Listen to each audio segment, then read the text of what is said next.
In the 32nd hall of the Cairo Museum, behind a dusty glass display case, stands a limestone statue of a woman, 4th dynasty, officially dated at around 4,500 years. The paint on the shoulders is cracked. The limestone has yellowed. Everything is expected. Everything fits into the chronology. Except one thing: the eyes. They are alive, not in a poetic sense, but in an optical one. Inset rock crystal lenses, the back surface of which has a concave curvature calculated to refract light exactly like the cornea of the human eye. This is not a bead pressed into plaster. It is an engineering feat. The curvature of the back wall of each lens focuses incoming light and creates the effect of a living pupil that follows the observer as the viewing angle shifts. Creating this effect requires an understanding of the wave nature of light, a field of knowledge that European science formalized only in the 17th century CE. The official tools of the era were copper burins and stone hammers, tools incapable of precisely processing quartz, a hardness of 7 on the Mohs scale. But Nofret's eyes aren't the main mystery. They're merely a marker, an indicator of precision. Because if the optics are executed to such a high standard, then everything else about this statue isn't an approximation, a convention, or a stylization. The face, then, is a portrait, as precise as a drawing. And here, the real question arises. Because Nofret's face, the elongated cranial vault, the widely spaced cheekbones with a narrow lower jaw, disproportionately high forehead, the elongated occipital region, doesn't fit into any known anthropological group in the Nile Valley. Not Semitic, not Hamitic, not Nubian. This face doesn't belong to anyone who, according to official scholarship, inhabited Egypt in the 3rd millennium BC. Someone was standing before the sculptor. Someone alive, made of flesh, with these impossible proportions. And the sculptor, armed with tools that shouldn't exist, captured this face with a precision we refuse to accept. One statue is an accident, a sculptor's whim, an unfortunate angle, damaged limestone. One statue can be explained. 20? Nothing.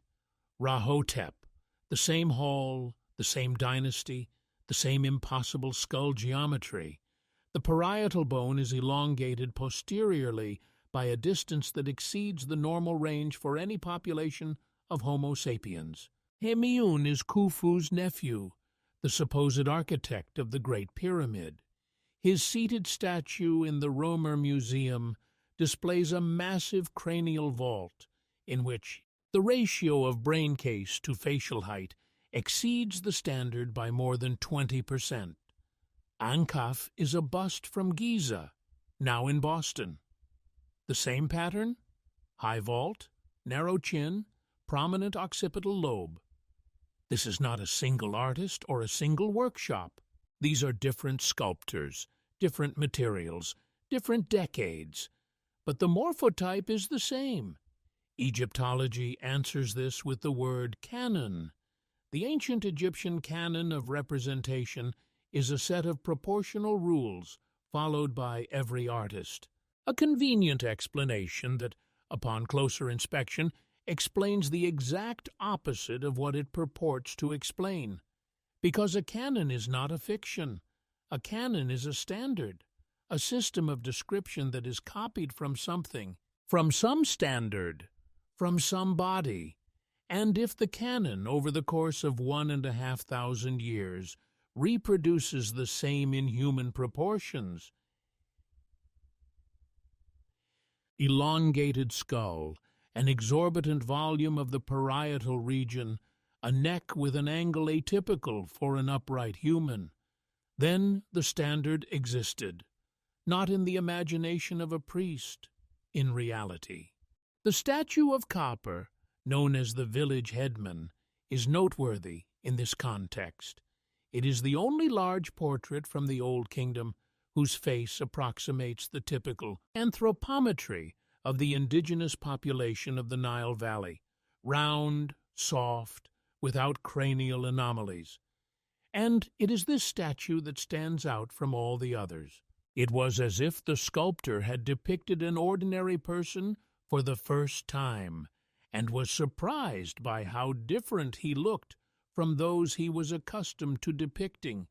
If canon is a mirror, then it wasn't Egyptians that it reflected. It was someone else, someone whose facial architecture is repeated from statue to statue, from tomb to tomb, from century to century, with a persistence that has only two explanations. Either 1,000 sculptors, over the course of a millennium and a half, had conspired to reproduce the same fiction, or they saw what they depicted. Everything that could still be attributed to convention or style ceases to apply at one geographical point. Tel El Amarna, a city that existed for less than 20 years, and then was erased with the meticulousness with which evidence, not mistakes, is erased. Akhenaten moved the capital from Thebes to the desert, broke with the priesthood of Amun, and declared the sun disk, Aten, to be the sole deity. So goes the official version, the religious reform of a fanatic. But the official version doesn't explain the main thing. It doesn't explain the faces.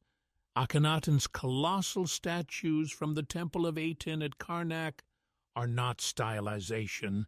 They are an anatomical challenge, a skull elongated backwards so far that it cannot be explained by either convention or disease, a face in which the chin recedes like a wedge and the parietal region swells as if the brain's volume were twice that of the human norm. Nefertiti is the same morphotype, only smoothed out. The famous Berlin bust, considered by millions to be the epitome of beauty, actually depicts a creature with a cranial geometry unique to any living human on the planet. And daughters, 6 daughters, depicted on the Amarna reliefs, with skulls even more elongated than their parents. Egyptology has explored 3 explanations. The first is religious symbolism, a spiritual transformation of the body under the rays of Aten. The second is a genetic disorder, Marfan syndrome, Froelich syndrome, or Antley-Bixler syndrome. The third is intentional skull deformation in infancy through tight bandaging. A CT scan of the mummy from tomb K-Vav 55, which most researchers associate with Akhenaten or his closest relative, revealed that the skull is indeed elongated, but the cranial sutures show no traces of external pressure. There are no characteristic bandage furrows. There is no asymmetry typical of artificial deformation.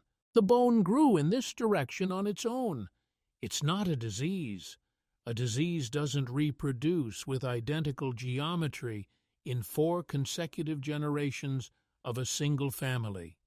It's biology, an inherited trait, a morphology that, under Akhenaten, for the first time in centuries, wasn't hidden, but put on display, as if he were saying, "Stop pretending to be human."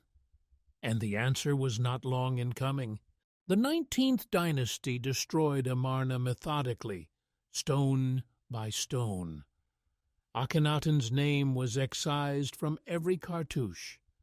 He was removed from the royal lists, not simply forgotten, crossed out, like a witness whose testimony jeopardizes the entire case. Now we need to change our perspective, move away from the question of who was depicted, and ask another, more challenging one. With what? Because the answer to the second question makes the first inevitable. Cairo Museum, first floor. Statue of the pharaoh Khafra on the throne. The material is diorite, not limestone, not sandstone, not alabaster. Diorite is an igneous rock with a hardness of 7 on the Mohs scale. For comparison, hardened tool steel is 6.5. Diorite is stronger than steel. A copper chisel leaves no mark on diorite. When it comes into contact with it, it deforms itself. A dolerite hammer, which Egyptology offers as an alternative, produces rough chipping, dents, and a conchoidal fracture. It does not allow for facial plasticity. It does not produce 2-millimeter thick eyelids. It doesn't produce a lip line in which the upper and lower arches are rendered with anatomical detail that is fundamentally impossible to reproduce using the impact method. The facial surface of Khafra's statue is finished with a symmetry deviation of no more than 1/3 of a millimeter over a 40-centimeter long section. This is not handcrafted. It's not even the work of a skilled handcraftsman. This is a tolerance typical of machine processing. Microscopic analysis of the surfaces of diorite and granite statues reveals a consistent pattern. Parallel grooves spaced less than 50 microns apart, characteristic of abrasive grinding with a rotary component.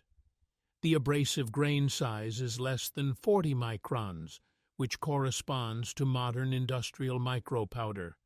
No known tool from the Copper Age is capable of producing such a mark. Not one. And here the logic becomes surgically simple. If a tool worked with machine precision, then it did not stylize. A machine does not flatter. A machine does not exaggerate. A machine records what is. A portrait executed with a tolerance of 1/3 of a millimeter on a material harder than steel is not an interpretation. It is a recording. It is a photograph, executed in stone. And if this photograph depicts a face that does not match any known human population, there is no easy explanation. The sculptor wasn't imagining things. He didn't have the luxury of such a possibility. The precision of the instrument precluded imagination. Someone sat before him, alive, made of flesh, with a face that today we refuse to consider real, simply because we lack a category for it. From the face down, to the body, because the anomaly doesn't end with the skull. It continues vertically, from the cervical vertebrae to the fingertips. The reliefs of Saqqara, Luxor, and Abydos, 3 different regions, 3 different periods, 3 different workshops. But the proportional matrix of the bodies depicted on the walls is the same. The torso is elongated relative to the hips. The ratio of upper to lower body length consistently exceeds the standard for Homo sapiens by 15 to 20%. The arms reach below the knees, a morphological characteristic absent in modern humans outside of the rarest genetic pathologies. The neck isn't just long, it's set with a pronounced forward tilt.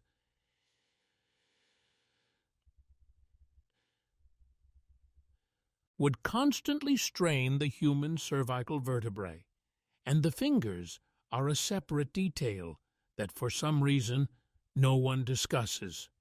On a number of reliefs, particularly those from the Amarna period, the finger phalanges are disproportionately long and thin, with a length-to-width ratio atypical for a human hand. Egyptology, of course, responds with the same word. Canon, an artistic convention, the rules of depiction that the artist was obliged to follow. But a canon is not a spell that resolves the issue. A canon is a set of rules, and a set of rules describes the reality from which it is copied. If the canon has consistently required depicting a body with an elongated torso, drooping arms, and an abnormal neck, then somewhere there existed a model body, a body whose proportions formed the basis of the standard.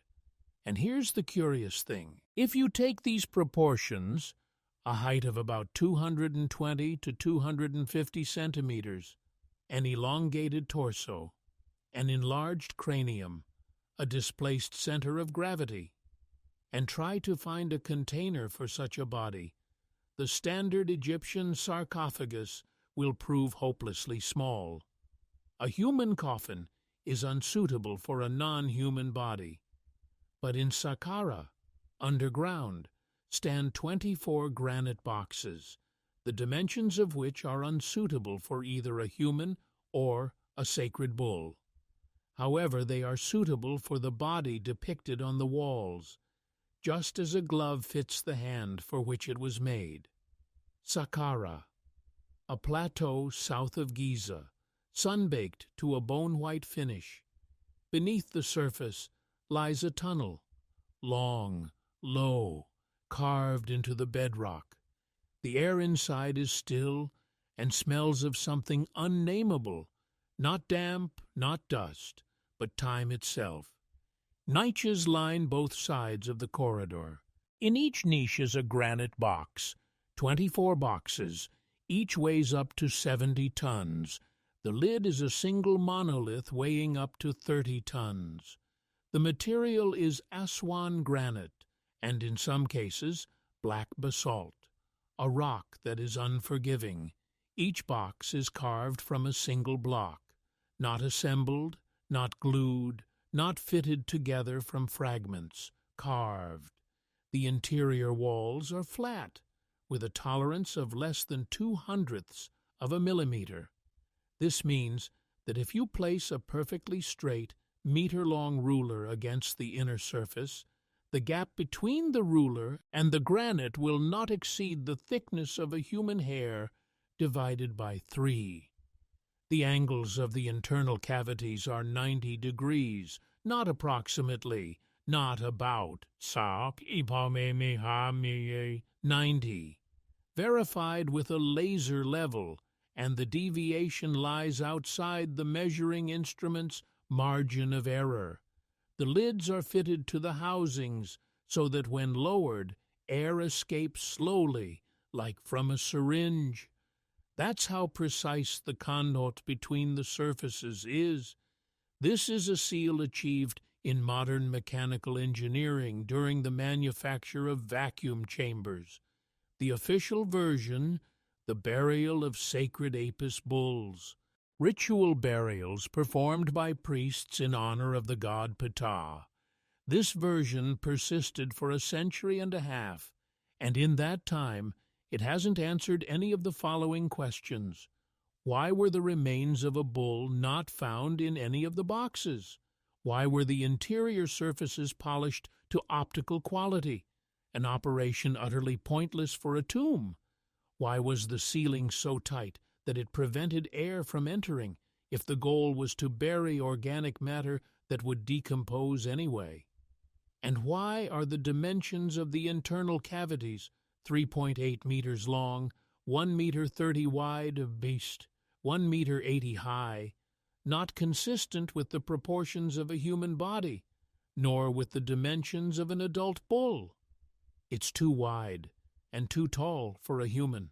It's too narrow and too long for an bull.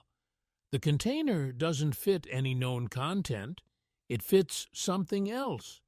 A body with an elongated torso, an enlarged skull, and a height of approximately 220 centimeters. A body whose proportions are carved into the walls of the very temples that stand above these tunnels. The Serapeum is not a cemetery. It's a storage facility. And it's empty not because it was looted, but because it was taken. There's one test that can be conducted without a laboratory, without spectral analysis, without permission from the Ministry of Antiquities. The eyes are enough. The Valley Temple of Khafra on the Giza Plateau. The lower tier consists of limestone blocks weighing between 50 and 200 tons, laid without mortar. The joints are so tight that it's impossible to squeeze a razor blade between them. The contact surfaces are machined so that the blocks are held together by their own weight and geometry, like machine parts made for each other. The upper tier is a different story. The blocks are smaller, lighter, laid with mortar, with visible gaps. 2 layers, 2 technological languages. One is machine-made, precision-crafted, handling masses that a modern crane can barely lift. The other is artisanal, human, understandable, and reproducible. The same principle applies to Osirian, Abydos, the temple of Seti I. Tourists come to see Seti's reliefs, elegant, detailed, covered in hieroglyphs, but beneath the temple of Seti lies another structure, massive, cyclopean, constructed of granite monoliths, each weighing tens of tons. No inscriptions, no decoration, just stone fitted with surgical precision. The Temple of Seti sits on the Osirian like a wooden shack on a concrete bunker. And here's the detail that decides everything. The Pharaohs' cartouches, name seals carved in stone, are found only on the upper layers, on later superstructures, on surfaces applied over the original masonry. The megalithic layer is blank. There are no names, no titles, no Khufu erected, no Khafra commanded, nothing. The patina of the inscriptions is thinner, younger, fresher than the patina of the stone on which they are applied. This is visible to the naked eye, and it is confirmed by spectral analysis of the surface weathering. The inscriptions appeared later, much later. The conclusion does not require a conspiracy theory. It requires only honesty. The pharaohs didn't build these structures. They moved in, like a family who moves into someone else's abandoned house and hangs their own sign on the door. And the statues in these temples are portraits of non-residents, portraits of those who designed the house, erected the walls, and one day left without leaving the keys. The pharaohs didn't depict themselves, they depicted the owners. In the Turin Museum, in a climate-controlled display case, under glass that even accredited photographers are not allowed to see, lies a papyrus, or rather, what remains of it, several dozen fragments, assembled into a mosaic with gaps, like a torn letter that someone tried to destroy, and someone else tried to glue back together. The Turin Royal Papyrus, dating to the reign of Ramesses II. It is not a poem, not a hymn, not a funeral prayer. It is a register, an administrative document listing the rulers of Egypt in a format that allows for no ambiguity. Name, length of reign, ordinal number. The lists begin with known pharaohs and go back, dynasty after dynasty, name after name, and then, at the point where the chronology crosses the boundary of the first dynasty and continues onward, the format remains unchanged. The columns are the same, the structure is the same, but the names are different. Shemsu-Hor, companions of Horus, the rulers who preceded the human pharaohs. Their combined reign was 13,420 years, and before them the Neteru, those translated as gods. Their combined reign was 23,200 years. The same columns, the same format, the same bureaucratic dryness. The Palermo stone is a different source, a different era, a different material. A basalt slab covered with horizontal registers. The bottom lines are the historical pharaohs. The top lines are the pre-dynastic rulers, a list that extends into territory not covered by any accepted chronological model. Manetho was an Egyptian priest of the 3rd century BC who compiled a history of Egypt in Greek for the Ptolemies. His original text is lost, but quotations preserved by Eusebius, Africanus, and Josephus record the same thing. Before human kings, demigods ruled, and before the demigods, gods. 3 independent sources, different centuries, different materials, different authors, the same information. Egyptology solves this problem the only way it can, by declaring the top of the lists a mythological preamble. Everything below a certain arbitrary line is history. Everything above is myth. But the line is drawn not by data, but by convenience, because the Turin Papyrus doesn't change format at the point of transition from humans to neater. It doesn't switch to poetic language. It doesn't insert illustrations. It doesn't add epithets. It keeps counting. Name, date, number, like an account book that doesn't care whether you like the numbers. If the bottom of the list is a reliable historical source and the top is fantasy, then where exactly is the line drawn? By what criterion is one line of the register fact, while the next, written in the same handwriting, the same language, in the same format, is fiction? There is no answer. There is only a decision, an unspoken, administrative one, taken not on the basis of evidence, but on the basis that 23,000 years of rule by non-human kings does not fit into a textbook. If elongated skulls, inhuman proportions, and portraits of creatures with anomalous cranial geometry were found only in the Nile Valley, the issue could be localized, an Egyptian quirk, a regional tradition, a local canon, unparalleled outside of North Africa. But it does have parallels, and this shifts the scale of the problem from local to global. The Paracas Peninsula, southern coast of Peru. In the 1920s, more than 300 skulls with elongated parietal lobes were excavated from a necropolis. The official explanation is artificial deformation, practiced for ritual purposes. This explanation works precisely until the moment you pick up the skull. The cranial volume of some specimens reaches 1/600 cubic centimeters, compared to the human norm of 1/200 to 1/400. Deformation redistributes the volume. It doesn't increase it. Bandaging can change the shape of the skull, but it cannot add bone mass that wasn't there. And on several specimens from Paracas, the sagittal suture, the line connecting the parietal bones, present in every human from birth, is missing. Deformation can't eliminate the suture because the suture forms during embryonic development.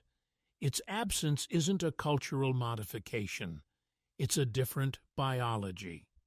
Mitochondrial analysis conducted by an independent laboratory revealed haplogroups not found in any known South American population. The results were published and immediately challenged, not because the methodology was flawed, but because the results were inconvenient. Now, Mesopotamia. Ubaid period, 6th to 4th millennia BC. Clay figurines with elongated heads, almond-shaped eyes, narrow shoulders, and proportions that don't correspond to human anatomy. They are called lizard-headed, and this label instantly relegates the object from the category of artifact to curiosity, precluding serious discussion. Easter Island. Moai. Elongated faces, deep eye sockets, heavy brow ridges, elongated cranial vaults. Officially, they are portraits of deified ancestors, but the ancestors depicted by the Moai are unlike any other Polynesian population. Mesoamerica. The Olmec stone heads are a different morphotype, but the same principle, scale and features beyond the normal human range. Göbekli Tepe in southeastern Turkey.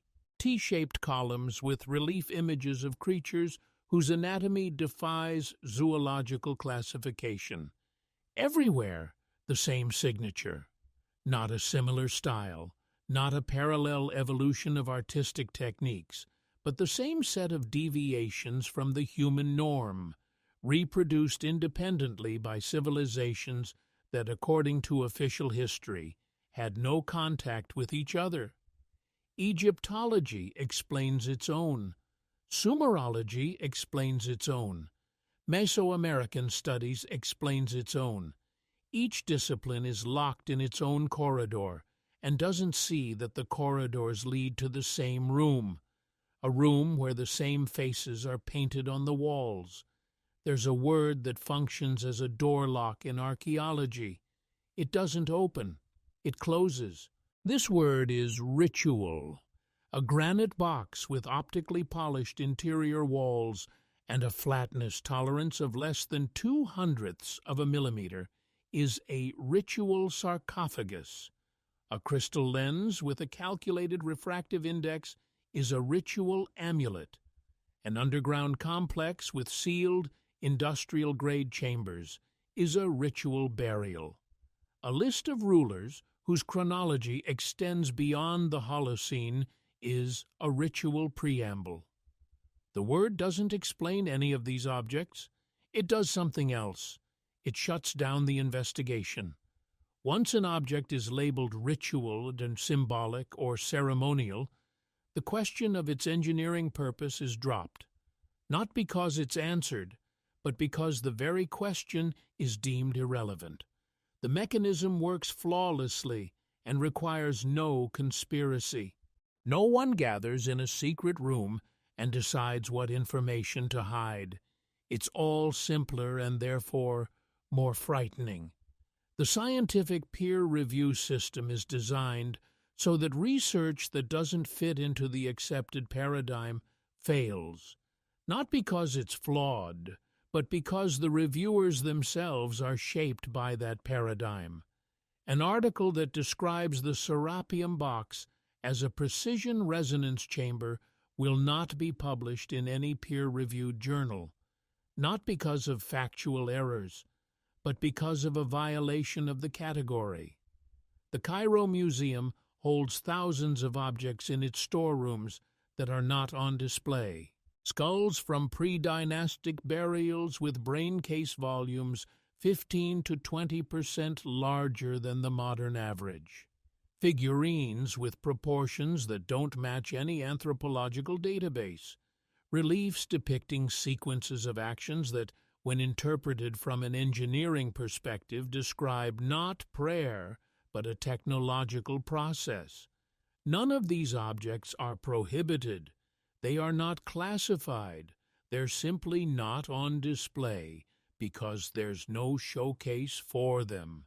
There's no category into which they can be placed without disrupting the structure of the room. And the structure of the room is the structure of the paradigm, expressed in wood, glass, and the inscriptions on the plaques. An object that calls the entire exhibition into question won't be on display, not by order, by inertia. This isn't how censorship works. This is how the institution's immune system works. It doesn't destroy a foreign element. It encapsulates it. It wraps it in the word ritual and pushes it into the basement where it can lie for another 1,000 years without disturbing anyone's peace. Now it's time to pause, gather everything laid out on the table, and look at it not as a collection of anomalies, but as a unified pattern. The The craniometry of the statues, skulls that don't belong to any known population. The proportions of the bodies in the reliefs, torsos, arms, necks, fingers, extend beyond the limits of human anatomy. The Amarna period, a burst of morphological frankness, erased by the next dynasty.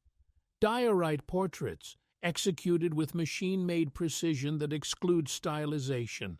Serapeums, hermetically sealed industrial-quality containers, empty and proportionate to a body not found in anthropological catalogues. Two technological layers in each major structure, a megalithic foundation without inscriptions, and a human superstructure with cartouches. King lists stretching back tens of thousands of years beyond the official chronology, produced in the same accounting format as the lists of historical pharaohs. And the global morphotype is the same in human facial architecture reproduced in Egypt, Peru, Mesopotamia, Easter Island, Mesoamerica, and Anatolia. All of this ceases to be a collection of oddities and becomes a system if we accept a single assumption. Before what we call historical Egypt, there existed a caste or population or species with a different anatomy, a different cranial geometry, a different stature, and a different level of technological development. Not gods. The word God is a label slapped on millennia later by those who no longer understood what they were dealing with. Not aliens, because that's speculation, not supported by a single engineering fact. Engineers, designers and operators of the infrastructure we mistake for temples, builders whose tools left marks on granite that we cannot reproduce, those whose bodies were placed in Serapeum boxes, those whose reigns are recorded in the Turin Register, those whose faces look down on us from diorite statues. They are not pharaohs. Pharaohs are what came after, heirs who inhabited the ruins, perhaps descendants carrying diluted genetic traces of the original morphotype. The Amarna skulls are not a disease, they are atavism, the emergence of an ancient genotype through centuries of interbreeding, like a watermark, visible only when held up to the light. Akhenaten did not invent anything new. He recalled the old. He returned to the original form, to the original appearance, to the original knowledge, what existed before human dynasties, and it was for this that he was erased, not for religious reform, for his memory. Hall 32. Display case. A limestone woman with rock crystal eyes. The circle closes here, at the point where it all began. The lenses still work. Thousands of years later, after earthquakes, floods, wars, changing religions, the fall of empires, the refractive index has not changed. Light enters the crystal at the same angle, refracts according to the same laws, creating the same effect of a living gaze, calculated by someone who knew optics thousands of years before it was discovered. Nofret's face is calm. There is no fear in it, no supplication, no religious rapture or priestly trance. It contains the calm, cold dignity of one who understands the structure of the world, doesn't believe in it, but understands. Someone who doesn't need rituals because he has knowledge, who doesn't need prayers because he has tools, who doesn't need myths because he has blueprints. We stand before this face and don't recognize it, not because it's too ancient, but because it's too different. We measure resonance chambers with a tape measure and call them tombs. We mistake optical instruments for jewelry. We read administrative registers like fairy tales. We look at portraits of builders and see the fantasies of priests. We are a colony on the surface of something we cannot recognize. ants on a microprocessor. We have built ant hills on it, laid paths, and waged wars over its ledges. We called it a mountain because we have no word for what it is. And beneath our feet are the paths along which signals once flowed. Stone remembers those who cut, ground, and polished it to optical perfection. Stone remembers tools we don't have. It remembers hands whose proportions we declared canon. It remembers faces we declared stylized. It remembers names we declared myth. Stone remembers everything. The question was never set in stone. The question is whether we are ready to remember.